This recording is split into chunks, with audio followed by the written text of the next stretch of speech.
got to get back to some good on good. You know, do a little bit more of that in practice and make sure that we're getting used to the speed of the game, especially when you've, like every team in the country, you've had some injuries, a lot of them, and you're trying to get those guys to gel and communicate and some of those things that we've talked about every week.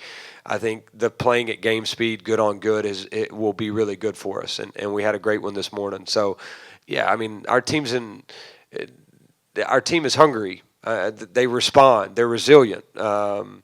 And that's not a surprise for me. You know, these guys.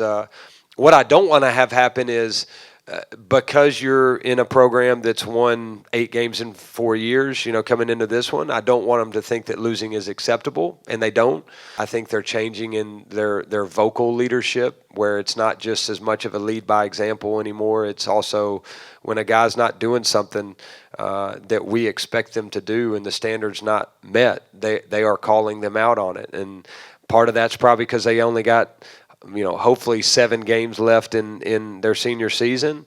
And I think part of that's because they have bought in and believe in this culture. So it's not just a football deal. I mean, those two guys are consistent day in, day out, prepare, work hard, play hard, and then produce. So it's a lot more of them telling me they've changed than me necessarily knowing them a year ago, but they seem convinced of it.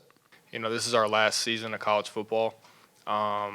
And Coach Healy brought up the fact that, you know, you're not remembered by what you do, you remember by how you finish.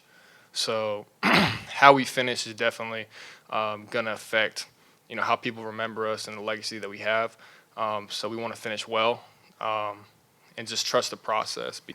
You know, we're just focusing on week to week, focusing on getting the W this week and turning this thing back around, because we know we have all the pieces that we, you know, need to have a successful season. And so we're just going home and hone in on that and just keep working.